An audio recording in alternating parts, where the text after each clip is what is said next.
وَإِذَا قُرِئَ الْقُرْآنُ فَاسْتَمِعُوا لَهُ وَأَنصِتُوا لَعَلَّكُمْ تُرْحَمُونَ واذكر ربك في نفسك تضرعا وخيفة ودون الجهر من القول بالغدو والآصال ولا تكن من الغافلين. لا إله إلا الله وحده لا شريك له ونشهد أن سيدنا وسندنا ونبينا وحبيبنا ومولانا محمدا عبده ورسوله.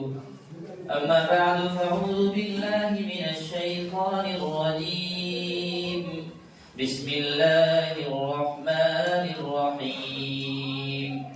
الله نور السماوات والأرض مثل نوره كمشكاة فيها مصباح.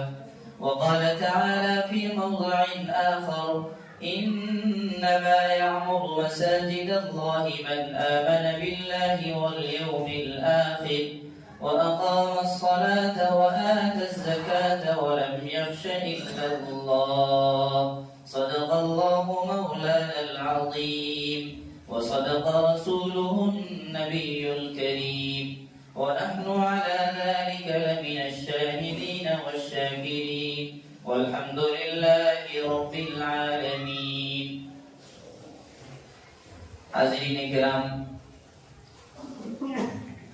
اللہ تبارک و تعالی نے قرآن کریم میں اس امت کے ہر فرد کو مخاطب کر کے اپنا ایک ایک حکم بیان فرمایا. جہاں نماز کا حکم بیان فرمایا وہی زکوٰۃ کا بھی حکم بیان فرمایا. کہیں روزے کا حکم تو کہیں حسن اخلاق کا حکم.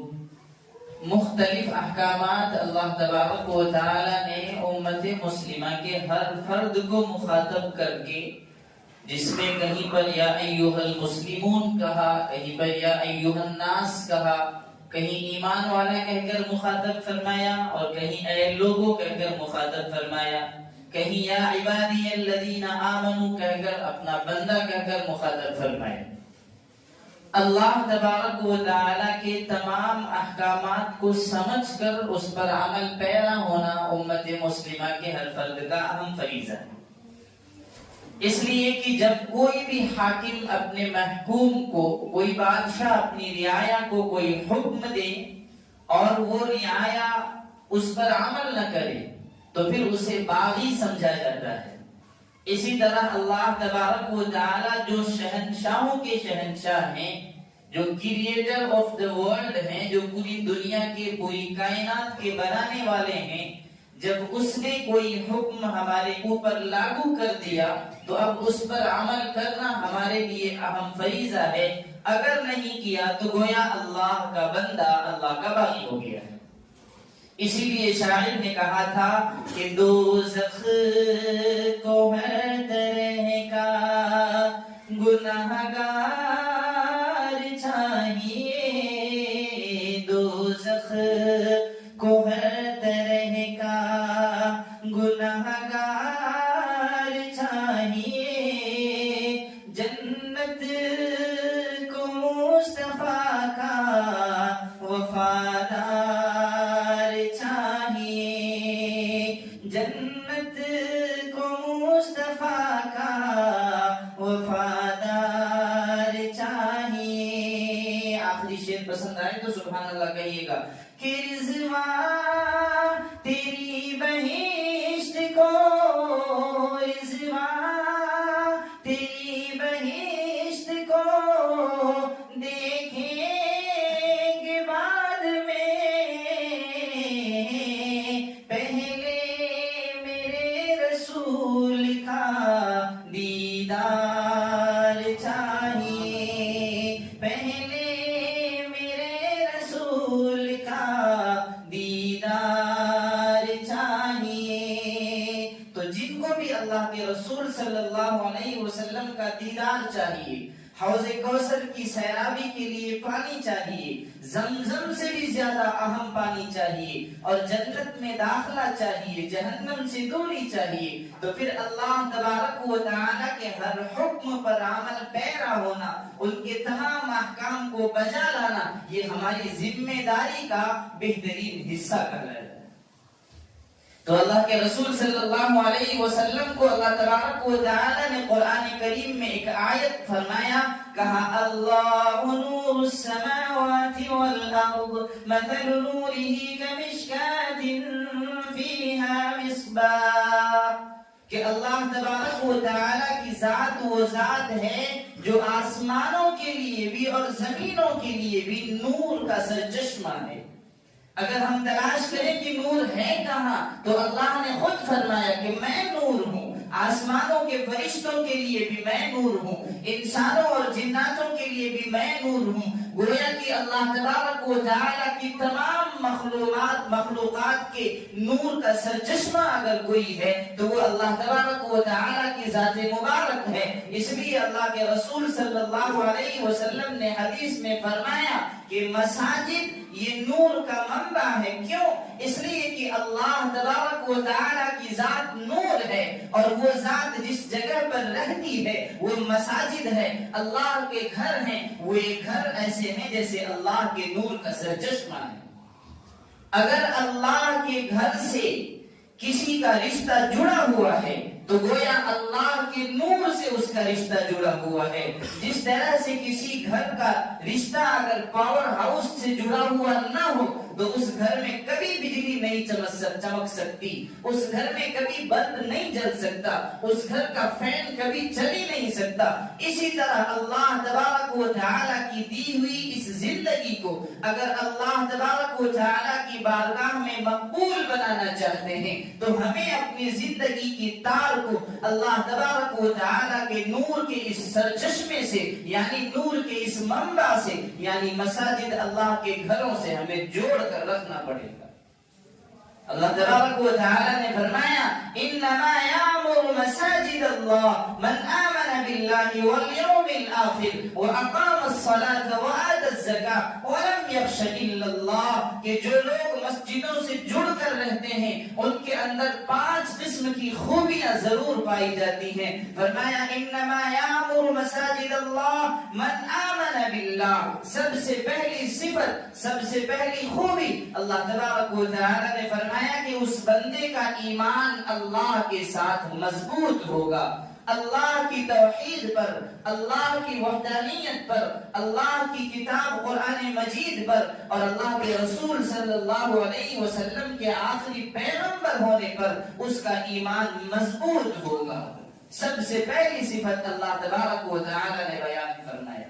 اس کے بعد فرمایا من آمن باللہ والیوم الآخر، کہ ہر انسان کی زندگی کا ایک لاسٹ ڈے آتا ہے، ایک اینڈ آتا ہے جس دن وہ انسان اس کائنات کی تمام خوبیوں سے بیزار ہو کر، اپنے رشتہ داروں سے دور ہو کر، اس دنیا کی رنگ رمیوں سے دور ہو کر اللہ تبارک و تعالی کے بنائے ہوئے طریقے کے مطابق قبر میں دفن ہوتا ہے، اور پھر وہاں سے عالم برزخ اور پھر میدان محشر اور پھر جنت و جہنم کے حساب و کتاب کے معاملات تک انسان پہنچتا ہے۔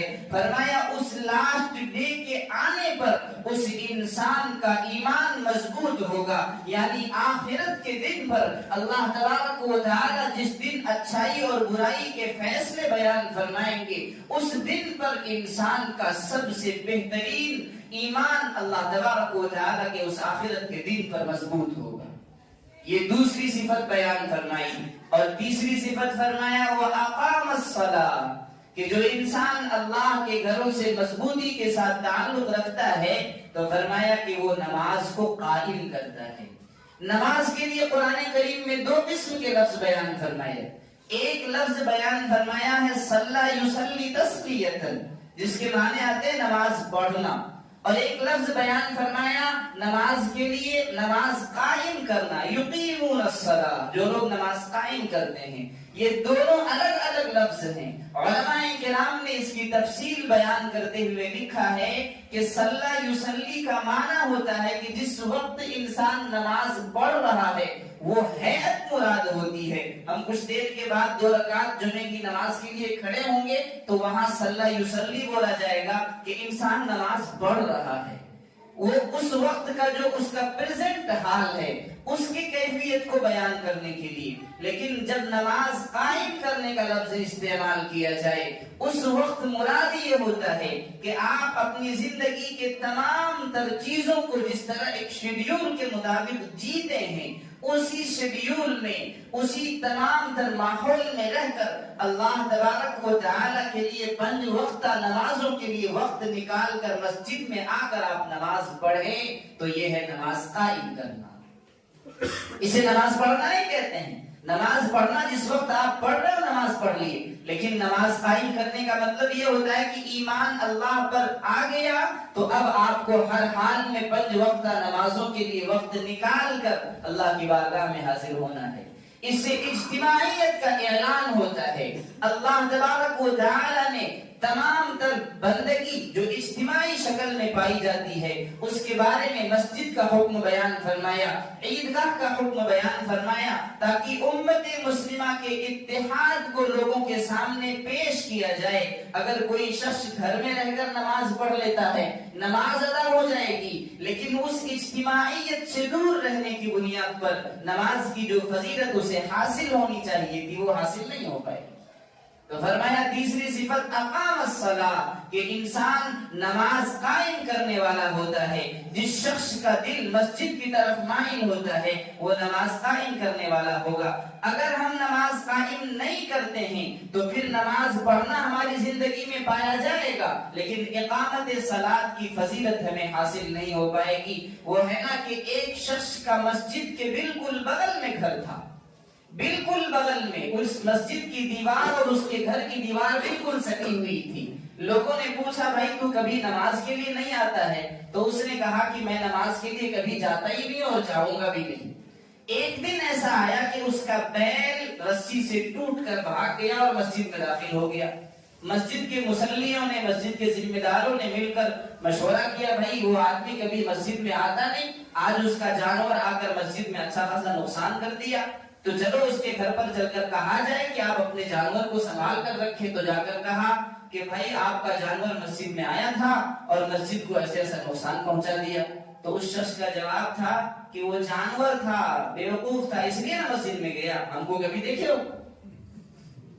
وہ جانور تھا، وہ بیوقوف تھا، اس لیے مسجد میں چلا گیا، ہم کو کبھی دیکھے ہو؟ یعنی نماز چھوڑ کر، اللہ کے گھر کے بغل میں رہ کر، اللہ کے اذان کی آوازوں کو سن کر اس کے باوجود نماز میں نہیں جاتا اور خود کو وہ عقل مند سمجھ رہا ہے، تو پھر یاد رکھیں کہ اللہ کے رسول نے فرمایا الکیس من دان نفسہ وعمل لما بعد الموت، کہ عقل مند وہ شخص نہیں ہے جو خود کو اللہ سے دور کر لے، جو خود کو مساجد سے دور کر لے، جو مساجد سے اپنے دلوں کا تمام تر مجمع اور منبع کو دور کر لے۔ فرمایا عقل مند وہ شخص ہے جو موت سے پہلے موت کی تیاری کر لے، اور موت کی تیاری میں سب سے پہلا مرحلہ شیخ سعدی رحمت اللہ علیہ نے فرمایا تھا کہ اولی کرسی سے نماز بوت، روز محشر کے جان گداز بوت، کہ جب تمام تر لوگوں کی جان پگھل رہے ہوں گے، اپنے اپنے اعمال کے اور گناہوں کے مطابق لوگ پسینے میں ڈوبے ہوئے ہوں گے، اس وقت سب سے پہلی چیز کا اگر سوال ہوگا تو فرمایا نماز کا سوال ہوگا۔ اب اگر نماز میں ہم نہ آئیں تو پھر اس کا مطلب یہ ہے کہ مساجد کی تعمیرات کی طرف، مسجدوں کی خوبیوں کی طرف، مساجد کے نمازوں میں لوگوں کے آنے کی طرف ہمارا دل مائل نہیں ہو پا رہا ہے۔ چوتھی شرط اللہ تبارک و تعالی نے چوتھی صفت بیان فرماتے ہوئے فرمایا وآتى الزکاۃ، اور انسان زکات دیتا ہے۔ لوگوں نے بہت سارے زکات دینے کے فوائد بیان کیے ہیں، ایک فائدہ آج سن کر جائیں۔ اللہ تبارک و تعالی نے انسانیت کے دل میں، اس کی فطرت میں بخل کو داخل کیا ہے۔ بخل کو اللہ تعالی نے انسانیت کی فطرت میں داخل کیا ہے۔ انسان کو چھوڑ کر کوئی بھی ایسی مخلوق آپ بیان فرما دیجئے جو اپنے لیے بینک بیلنس کرتا ہو، کوئی مخلوق ایسی دنیا میں آپ کو نظر نہیں آئے گی جو اپنے لیے بیلنس بناتی ہو، اپنے بینک میں پیسے کو جمع کرواتی ہو، وہ کھائی اور اگلے وقت کا معاملہ اللہ کے اوپر چھوڑ دیتی ہیں۔ ایسی مخلوقات اللہ تعالیٰ نے بنائی، لیکن انسانیت کے فطرت میں اللہ تعالیٰ نے بخل کو داخل کیا کہ انسان کے پاس اگر 10 روپے آتے ہیں تو وہ یہ سوچتا ہے کہ ہم 5 روپے بینک بیلنس کر لیں، کل کو کام آئے گا، علاج میں کام آ جائے گا، بچہ ٹافی مانگے گا وہاں پر کام آ جائے گا، وائف کے لیے کچھ خریدنا ہو وہاں کام آ جائے گا۔ یہ انسان کی فطرت میں داخل ہے، لیکن ایک حد تک اللہ تعالیٰ نے اس بخل کو پسند کیا ہے، لیکن جب اس حد سے تجاوز کر جائیں کہ اللہ کے گھر ہمارے گھروں سے بدترین ہوتے چلے جائیں، اللہ کے گھروں پر حملے ہوتے چلے جائیں، اللہ کے گھر غیر آباد ہوتے چلے جائیں، اور اس کے باوجود بھی ہم بخل کا مظاہرہ فرماتے رہیں، تو پھر اللہ تبارک و تعالیٰ کو یہ بخل ہرگز پسند نہیں ہے۔ تو بخل اللہ تبارک و تعالیٰ نے انسانیت کی فطرت میں داخل کیا ہے، لیکن اللہ تبارک و تعالیٰ نے زکوٰۃ کا حکم بیان فرما کر وہ جو حد ہے اس حد کو اللہ تبارک و تعالیٰ نے توڑا ہے کہ جب تم زکوٰۃ دو گے تمہارے دل میں یہ بات آئے گی 100 کا ٹکڑا ہو جائے گا، 50 دے دوں گا 50 بچیں گے، 50 ہیں 10 دے دیے تو 40 بچیں گے، ہمارے ٹکڑے ہو جائیں گے پیسوں کے، ایسے خیالات ذہن میں آئیں گے۔ لیکن اللہ تبارک و تعالیٰ نے فرمایا کہ جب زکوٰۃ دے دو گے تو پھر اللہ تبارک و تعالیٰ تمہارے اس مال میں ایسی جگہ سے اضافہ فرمائیں گے، وَيَرْزُقْهُ مِنْ حَيْثُ لَا يَحْتَسِبُ، ایسی جگہ سے اضافہ فرمائیں گے کہ تمہارے ذہن و دماغ میں بھی اس جگہ کے بارے میں نہیں آیا ہو۔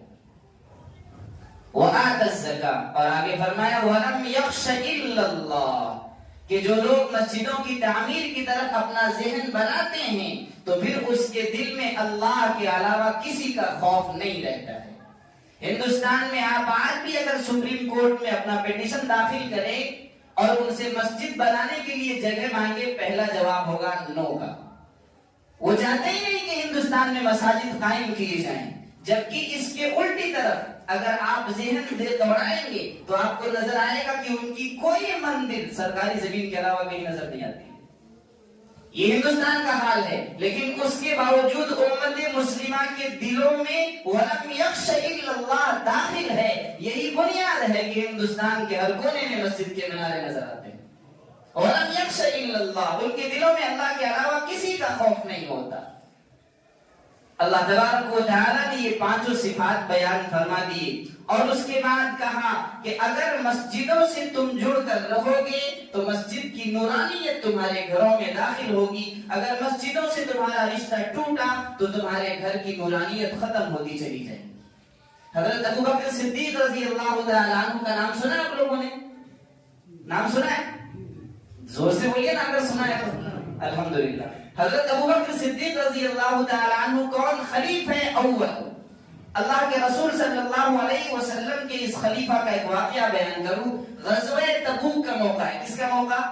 غزوہ تبوک کا موقع۔ اللہ کے رسول صلی اللہ علیہ وسلم نے منبر پر بیٹھ کر اعلان کیا کہ بھائی اللہ کے دین کو تمہارے مال کی ضرورت ہے، اپنا اپنا مال پیش کیجیے۔ اٹھے ابو بکر دوڑنے لگے اپنے گھر کی طرف، اٹھے عمر فاروق رضی اللہ تعالیٰ عنہ دوڑنے لگے اپنے گھر کی طرف اور چلے گئے اپنے گھر کو۔ حضرت عمر فاروق رضی اللہ تعالیٰ عنہ کا ان دنوں میں اچھے دن چل رہے تھے، ان کے پاس مال و دولت کے انبار تھے۔ عمر فاروق رضی اللہ تعالیٰ عنہ گئے، اپنی محترمہ سے کہا کہ تمام مال و دولت کو اکٹھا کرو اور 2 حصوں میں تقسیم کرو، ایک حصہ باندھ کر مجھے دو اور ایک حصے اپنے گھر کے لیے رکھ لو۔ عمر فاروق رضی اللہ تعالیٰ عنہ وہ آدھا حصہ لے کر سیدھے اللہ کے رسول صلی اللہ علیہ وسلم کی خدمت میں تشریف لائے اور کہا اللہ کے رسول فداک ابی و امی، آپ پر ہمارے ماں باپ قربان ہیں، یہ سارا مال و دولت ہم نے اللہ کے دین پر قربان کر دیا، آپ اسے قبول فرمائیں۔ اللہ کے رسول صلی اللہ علیہ وسلم نے دیکھا کہ مزدور بھی آ رہے ہیں، دوسرے لوگ بھی آ رہے ہیں جو عمر فاروق رضی اللہ تعالیٰ عنہ کا سہیوگ کر رہے ہیں، ان کا تعاون فرما رہے ہیں، ان کی امداد کر رہے ہیں مالوں کو پہنچانے میں۔ ادھر سے ابو بکر صدیق رضی اللہ تعالیٰ عنہ 2 کٹھر اپنے دونوں کندھوں پر لے کر تشریف لا رہے ہیں. بدن پر پیوند سے جڑے ہوئے ایک ایسا کپڑا ہے جسے ٹاٹ کا کپڑا کہا جاتا ہے. حضرت ابوبکر صدیق رضی اللہ تعالیٰ عنہ تشریف لائے, اللہ کے رسول صلی اللہ علیہ وسلم کے دربار میں اپنے مال کو پیش کیا تو اللہ کے رسول صلی اللہ علیہ وسلم نے دونوں کو بٹھا کر سوال کیا, اگر ہم اور آپ کسی سے چندہ لیں تو ہم کیا سوال کریں گے؟ کتنا دیا بھائی؟ تو 5000. ماشاءاللہ, بہت اچھی بات. اگلا انسان کتنا دیا بھائی؟ 7000. ماشاءاللہ. لیکن اللہ کے رسول صلی اللہ علیہ وسلم کی ذہانت پر قربان جائیے, اللہ کے رسول کا سوال تھا کہ ابو بکر ماذا ترکت لأہلک, کہ تم نے اپنے گھر والوں کے لیے کیا چھوڑا؟ وماذا ترکت یا عمر لأہلک, اے عمر تم نے اپنے گھر والوں کے لیے کیا چھوڑا؟ یہ سوال نہیں ہے کوانٹٹی کتنا ہے, کتنا تم لے کر آئے, کوالٹی تلاش کرنا چاہتے ہیں. اللہ کے رسول صلی اللہ علیہ وسلم کا سوال ہے کہ تمہارے اندر کوالٹی کیا ہے, تم نے اپنے گھر والوں کے لیے کیا چھوڑا؟ اللہ کے رسول صلی اللہ علیہ وسلم کے صحابی حضرت عمر فاروق رضی اللہ تعالی عنہ سے سوال ہوتا ہے, ماذا ترکت یا عمر لأہلک, اے عمر تم نے اپنے گھر والے کے لیے کیا چھوڑا؟ عمر کا جواب تھا, نصفت لمالک, میں نے اپنے مال کو 2 حصوں میں تقسیم کیا, نصف لأہلی ونصف للہ ورسولہ, آدھا میرے گھر والوں کے لیے چھوڑا اور آدھا میں نے اللہ اور رسول کے سامنے پیش کر دیا. عمر فاروق رضی اللہ تعالیٰ عنہ کا جواب مکمل. اللہ کے رسول نے حضرت ابوبکر صدیق رضی اللہ تعالیٰ عنہ سے وہی سوال دہرایا, ماذا ترکت یا ابا بکر الصدیق لأہلک, کہ اے ابوبکر صدیق تم نے اپنے گھر والوں کے لیے کیا چھوڑا؟ تو ان کا جواب تھا, اللہ اور اس کے رسول کو اپنے گھر والوں کے لیے چھوڑا. عمر فاروق رضی اللہ تعالیٰ عنہ اٹھے اور حسد نہیں کیا, کینہ نہیں کیا, بغض نہیں کیا. ابو بکر صدیق رضی اللہ تعالیٰ عنہ کو گلے لگایا اور کہا, ابو بکر آج پتہ چل گیا کہ جنت میں اگر ابو بکر داخل نہیں ہو سکتا تو عمر کے دخول کا امکان ہی نہیں ہے. عمر فاروق رضی اللہ تعالیٰ عنہ نے فرما دیا کہ آپ کی ذہانت اور آپ کی کوالٹی کی بنیاد پر اللہ کے رسول صلی اللہ علیہ وسلم نے خلیفہ اول بنانے کا منشا بنایا. ابو بکر صدیق رضی اللہ تعالیٰ عنہ اور عمر سے سوال مکمل. اب آئے حضرت جبریل علیہ السلام اللہ کے رسول کے پاس, پوچھا کہ اللہ کے رسول, اللہ تبارک و تعالیٰ نے آپ کو سلام عرض کیا ہے اور اس کے بعد سوال کیا ہے کہ آپ میرے بندے ابو بکر سے پوچھئے کہ کیا تو اللہ سے راضی ہو گیا ہے؟ تو ابو بکر صدیق رضی اللہ تعالی عنہ سے اللہ کے رسول صلی اللہ علیہ وسلم نے پوچھا, ابو بکر اللہ تبارک و تعالی کا پہلا سوال تم سے یہ ہے کہ کیا تو اپنے رب سے راضی ہو گیا ہے؟ اب حضرت ابو بکر صدیق رضی اللہ تعالی عنہ کی آنکھوں میں آنسو ہیں, گڑ گڑا رہے ہیں کہ اللہ مجھ سے یہ سوال کر رہا ہے. تو اللہ کے رسول صلی اللہ علیہ وسلم کے اس صحابی نے جواب دیا کہ اللہ کے رسول, آپ اللہ سے یہ کہہ دیں کہ رضا اور غیر رضا کی کوئی بات ہی نہیں ہے. اللہ نے جو کچھ ابو بکر کو مہیا کیا تھا, ابو بکر نے وہی تو ان کے ہاتھ میں لا کر پیش کر دیا.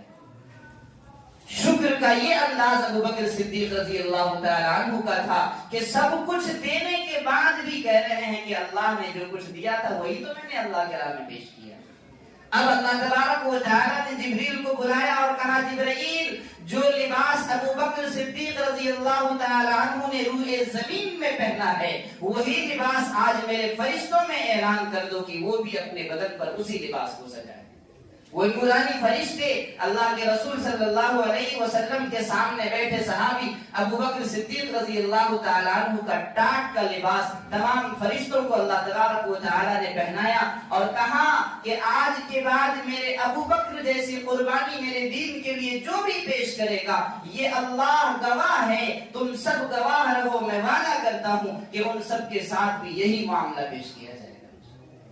یہ تھے ابو بکر صدیق رضی اللہ تعالی عنہ جنہوں نے اپنا سارا مال دین پر لٹایا. تو ابو بکر صدیق رضی اللہ تعالی عنہ کو اللہ تبارک و تعالی نے اتنا بڑا مرتبہ عطا فرمایا کہ ساری کائنات کی عبادتوں کو ایک پلڑے میں رکھ دیا جائے اور ابو بکر صدیق رضی اللہ تعالی عنہ کی ایک سجدے کو ایک پلڑے میں رکھ دیا جائے تو ابو بکر صدیق رضی اللہ تعالی عنہ کا بڑا بھائی ہو. یہ تھے ابوبکر صدیق رضی اللہ تعالیٰ عنہ جنہوں نے اللہ کے دین کے لیے اپنا سب کچھ قربان کر دیا. اللہ کے رسول صلی اللہ علیہ وسلم کی انہی صحابہ کو ہم ماننے والے ہیں. اور اللہ کے رسول نے فرمایا اصحابی کالنجوم بأیہم اقتدیتم اہتدیتم، کہ میرے سارے صحابہ ستاروں کے مانند ہیں.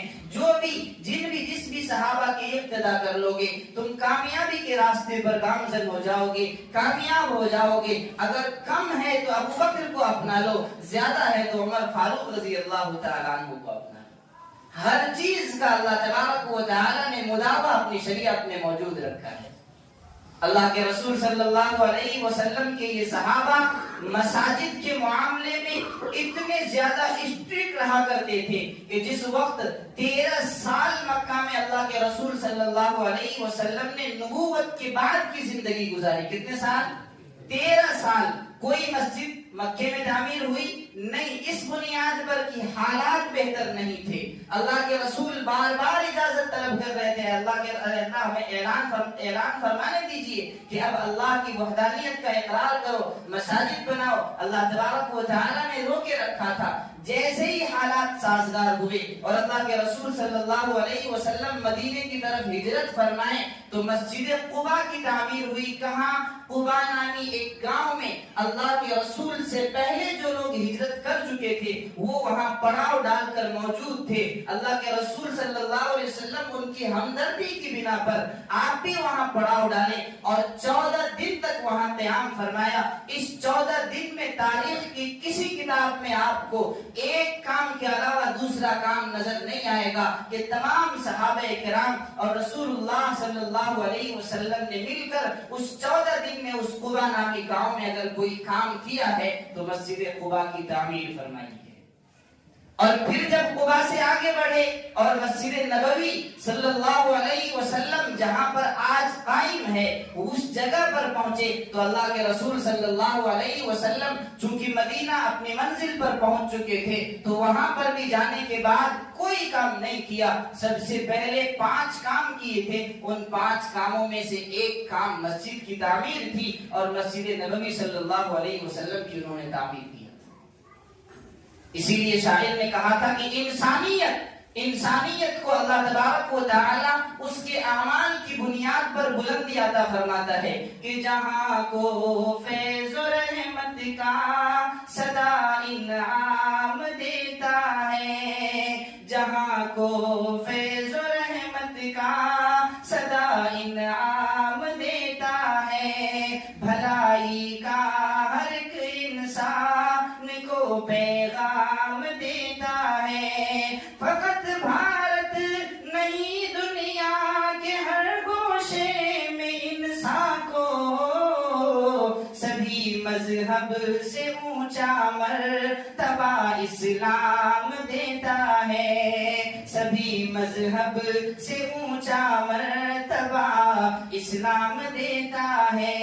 تو وہ اللہ انسانیت کو اتنا اونچا مرتبے میں پہنچانا چاہتا ہے اور ہر وقت ہر منشے کے مطابق اللہ تبارک و تعالی نے ہماری رہنمائی بھی کی ہے. اس ایسے سچویشن میں امت مسلمہ کے ہر فرد کے اوپر یہ ذمہ داری عائد ہوتی ہے کہ اللہ تبارک و تعالی کے ایک حکم کو بجا لائیں. میں ایک مسئلہ بیان کر کے آپ سے روبرو ہوتا ہوں. اللہ تبارک و تعالی نے مسئلہ بیان فرمایا کہ تمام تر محلے کے گھروں میں سب سے اعلیٰ کون سی جگہ ہونی چاہیے؟ جواب ملا مسجد. جواب کیا ملا؟ مسجد. جب کعبے کی تعمیر ہوئی تھی اس وقت بھی ساری کائنات میں جو مکانات تھے ان سے بہتر کعبہ تھا. آج بھی کعبہ سب سے بہتر ہے. مسجد نبوی کی تعمیر ہوئی، تمام تر مدینے کے گلیوں میں جو گھر موجود تھے ان سب سے بہتر مسجد نبوی تھی، ان سب سے بہتر مسجد قباء تھی. یعنی یہ مسئلہ صرف بیان نہیں کیا، اللہ کے رسول نے کر کے دکھلایا کہ مسجد تمام تر گھروں میں سب سے اعلیٰ پیمانے پر ہونا چاہیے. پھر جب گھر بلند ہونے لگے تو مسئلہ تبدیل ہوا کہ مسجد کی اونچائی نیچی ہوتے جا رہی ہے تو مسئلہ بدلا کہ اب اللہ تبارک و تعالی نے بزرگوں کے دماغ پر ایک مسئلہ الہام کیا کہ آپ اپنی مسجدوں کو بلند نہ کرو، اس کے منارے کو بلند کر دو تاکہ 5-10 کلومیٹر دور سے بھی آپ کی مسجد کی اونچائی نظر آئے، دور سے پتا چل جائے کہ یہ مسجد یہاں پر موجود ہے. اس کا مطلب یہاں اللہ کا نام لیوا موجود ہے. مسافر آئے تو گھبرائے نہیں, مسافر آئے تو ڈرے نہیں, مسافر آئے تو دہشت نہ کھائے, مسافر آئے تو ان کے دل میں خوف نہ محسوس ہو. منارے بلند کیے گئے. اب آپ اپنے دل پر ہاتھ رکھ کر یہ بات سمجھا دیں مجھے کہ کیا مسجد آپ جس میں بیٹھے ہوئے ہیں, یہ مسجد آپ کے گھروں سے اعلیٰ پیمانے پر ہے؟ نہیں ہے دوستوں. 22 سال ہو گئے تقریباً اس مسجد پر پلاسٹر ہوئے. کتنے سال؟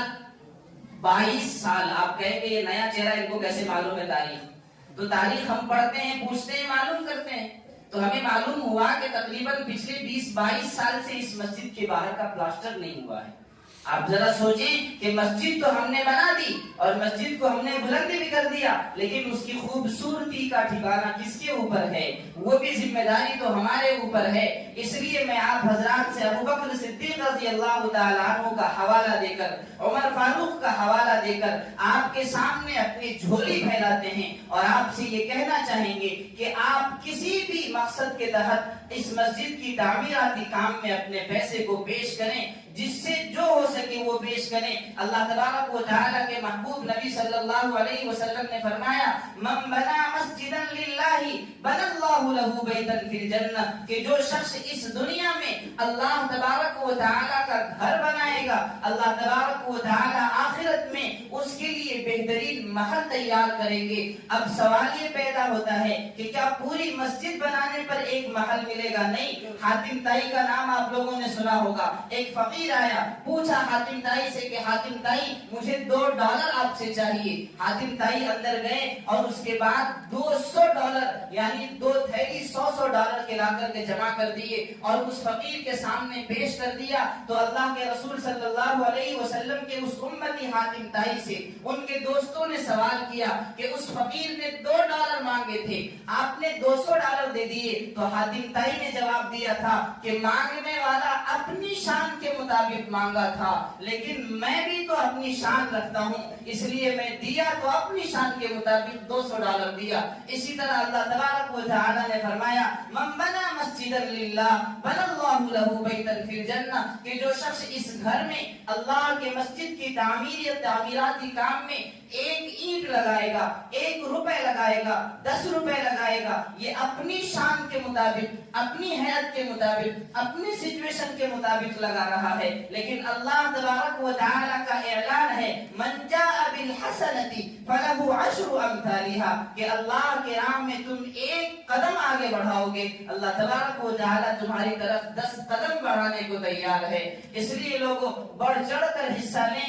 آپ کے مسجد کا جو بنیادی مسئلہ ہے کہ تمام گھروں میں, پورے شہر میں جو عالی شان بنگلہ ہو, عالی شان مکان ہو, اس سے بھی زیادہ خوبصورت آپ کی مسجد ہونی چاہیے. 1 دن میں نہیں, 1 سال میں صحیح, 1 سال میں نہیں, 2 سال میں صحیح, ہمارے رہتے رہتے نہ صحیح, ہماری اولاد کے نمازی بننے تک صحیح, لیکن ہر حال میں ہماری مسجد کو ہمارے محلے سے, ہمارے شہر سے, ہمارے شہر کے اعلیٰ مکانات سے بھی اعلیٰ ہونا چاہیے. اگر انسان کے دل میں ایمان ہوگا, اللہ تبارک و تعالی کی وحدانیت ہوگی اور جنت کا شوق ہوگا, جہنم سے دوری کا خوف ہوگا, تو اللہ تبارک و تعالی کا کوئی بندہ اپنے جیب سے پیسے نکالنے میں تھوڑی دیر کے لیے بھی سوچے گا نہیں, فکر نہیں کرے گا انشاءاللہ. ایک واقعہ آپ کے سامنے بیان کرتا ہوں, اس درمیان میں جن کو اور دینا ہے یا بعد میں دینا ہو تو آپ, اوپر بھی کچھ لوگ موجود ہیں, اپنے اپنے طور پر جن سے جو ہو سکے آپ تعاون پیش کریں. ایک واقعہ پیش کروں, خلیفہ ہارون رشید, ان کا نام سنا ہوگا آپ لوگوں نے. انہوں نے اعلان کیا تھا کہ میں اکیلے ایک مسجد بنواؤں گا. اس دور میں یہی عام تھا کہ ایک آدمی اکیلا مسجد بنوایا کرتا تھا. انہوں نے اعلان کر دیا کہ میں اکیلا ایک مسجد بنواؤں گا. اب کسی ایک مزدور نے جب سوچا کہ اکیلے وہ مسجد بنوائیں گے, سارا ثواب ان کے حصے میں جائے گا, ہم کو کیا ملے گا, تو انہوں نے اپنے 1 دن کی دہاڑی سے اینٹیں خریدی اور خریدنے کے بعد خلیفہ ہارون رشید کے پاس گیا اور کہا کہ میرے ان اینٹوں کو قبول کر لو اور اللہ کے گھر پر لگا لو. تو انہوں نے انکار کیا کہ نہیں, میں نے اعلان کیا ہے کہ اکیلا مسجد بناؤں گا, اس لیے میں یہ نہیں کر سکتا. چنانچہ وہ جب وہاں سے لوٹا تو اس مزدور نے افسوس کرتے کرتے ہوئے جہاں پر ان کے دوسرے اینٹ رکھے ہوئے تھے اپنے ان اینٹوں کو بھی ملا دیا اور واپس چلے گئے. کچھ دنوں کے بعد مسجد بن کے تعمیر ہو گئی, خوبصورت مسجد موجود ہے. اب ہارون رشید نے خواب میں دیکھا کہ جنت میں 2 محل تیار ہیں, ایک میں ہارون رشید کا نام ہے, ایک میں اور ایک شخص کا نام ہے. ہارون رشید جب بیدار ہوئے تو انہوں نے لوگوں سے پوچھا کہ فلاں نام کا ایک شخص موجود ہے, اسے بلایا جائے.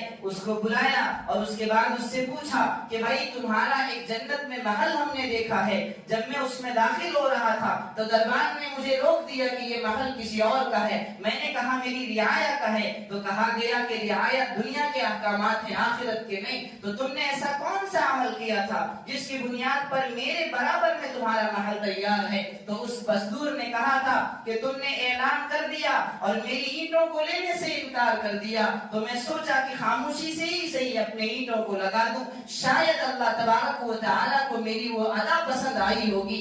ساری مسجد کی ساری ضرورتوں کو تم نے پورا کیا اور تمہیں وہی محل ملا جو محل مجھے ملا. اس سے پتا چلتا ہے کہ اللہ کو کوانٹٹی نہیں کوالٹی پسند ہے. اس بندے کے ان 3 اینٹوں میں کوالٹی تھی, نیک نیتی تھی, اجر کی امید تھی, اللہ کا خوف تھا. اس لیے اس بندے کی ان 3 اینٹوں کی بنیاد پر اللہ تبارک و تعالیٰ نے ان کو بھی وہی محل دیا جو محل پوری مسجد میں پیسے لگانے والے انسان کو دیا. اب سودا ہوا کہ بھائی تو اس چیز سے ہاتھ دھو لے, اس کے بدلے میں جتنا بدلہ لینا چاہتا ہے دنیا میں مجھ سے لے لے. تو اس مزدور نے کہا تھا جو خواب آپ نے دیکھا ہے وہ میں بھی دیکھ کے آیا, جو خواب آپ نے دیکھا ہے وہ خواب میں بھی دیکھ کے آیا ہوں. اس لیے اب کوئی سودا نہیں ہوگا, اپنے محل میں آپ جائیے گا, اپنی محل میں میں بھی جاؤں.